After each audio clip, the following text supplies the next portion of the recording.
Well, that one's awful. Look at me here. When asked his views, Councillor Roberts said no comment. You look like you were going to blow up. Well, we certainly made sure they knew what our message was. I've never been the centre of a controversy before. What do you make of it? Well, it's quite exciting.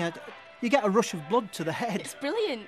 In terms of publicity, we couldn't have done better. It's a pity the Nationals don't pick up on this, but they're not interested in places like Weatherfield. We can make them interested if we get enough people around here behind us. No chance of that.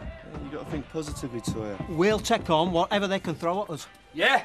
Well, you won't take in what I throw at you, pal. I'll knock your flaming block off. See what I mean? You can shut up and all. Pair of you, out. They just brought the paper round to show me. Look, there I am. You stupid so-and-so. Can't you see what they're doing? What? They're using you. They just need a good-looking girl to get some publicity. I mean, who the hell had photographed them two? They're okay. They're nutters, and I don't want you hanging round with them. They're not nutters, they're all right. You said he was a dirty old man the first time you met him. Yeah, well, I changed my mind. Yes, and I changed my mind about you. You've got far more sense than I give you credit for. Cheers. Let me put you straight, pal. The only reason I saw you was anywhere near Alf Roberts last night was because she fancies lice man here. He hasn't got lice. He's filthy. He must be crawling. Come on, out. You and all, out. We'll see you later, Toya. You won't. Come on. I'll take the notice of me dad. No one else does. I've already seen it. Have you seen it, Natalie? Yes, I read it this morning. I don't know if you can show your face. Our Toya's only a kid, and that nephew of yours is leading her right up the garden path. Your Toya goes where she wants to go. And what if she ends up in court? Well, you've been there once or twice. You can brief her on the procedure. Well, if she gets a criminal record all because that fella fancies her... He doesn't. No, you're right there. No, he doesn't. All he cares about is the flowers that bloom in spring, Salah. I didn't ask you to join me, Mr. Battersby. Perhaps you'd like to gulp your ale elsewhere. With pleasure. One sweet sherry, as requested, with my approval. He can be the most obnoxious man. Well, if I was going to be stuck in a hole in the ground, I'd much rather it be with your spider than with that bulkhead. Geoffrey stands up for what he believes in. His father was the same. If it comes to the crunch, the environmentalists get my vote.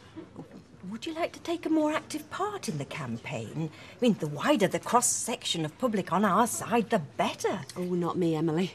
I live a bit too far out to take up residence on Alf Roberts' lawn, but I'm with you in spirit. I've had nothing but that all day. Grounds wards, cherry trees, horse chestnut grass. We've done with that communion with nature for years. Why is everybody suddenly in love with it? Oh, don't ask me. Maybe just Roy and Toya and Spider have touched a nerve. Oh, honestly, I couldn't believe it when Alfie told me he'd let those hooligans off. Well, I'm glad he did. It's bad enough now. Think how it'd been for me if Roy and Toya were behind bars.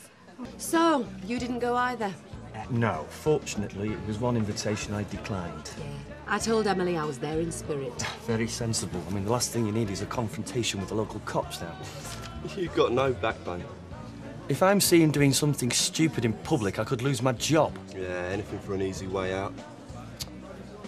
You wouldn't have thought you'd have been so clever if you'd have had me mother sounding off at you all afternoon. We've got to stand up for what we believe in. It's all right for Spider. He ain't got any responsibilities. Except to the planet. You've got a cafe to run. Well, you can take the reins for the time being. You're not planning on tying yourself to any more trees, are you? Well, I certainly am. This protest has only just begun. What next? A meeting at my aunt's in 15 minutes. We regroup, evaluate, and start planning our new strategies. Smashing, isn't it? And in conclusion, it seems fair to say that the protest was a great success. Hear, hear, it certainly was. Who's for going on to bigger and better things? I vote we return to our previous tactic of writing letters and complaining to the relevant authority. Waste of time. Your efforts go straight in the bin. Oh, they printed my letter in the Gazette. That was last week. They'll be on about Pelican Crossings this week or an old girls' reunion. What do you suggest we do? Direct action. It's the only way to keep a high profile. Back to Councillor Roberts' garden. No, that's history. We set up camp on Red Wreck. Oh, tree houses, tunnels, the lot. Won't that take some organisation? Time's the main thing. Well, Roy's not as free as you. He's got commitments. There's no greater commitment than to life on Earth. He is right. It makes sense. Even if it does, there's no rush. They won't chop down the Red Wreck till all the planning permission's been granted. It'd be against the law. That's never stopped them in the past. And it won't stop us. Roy, you'll love it. You'll have the time of your life.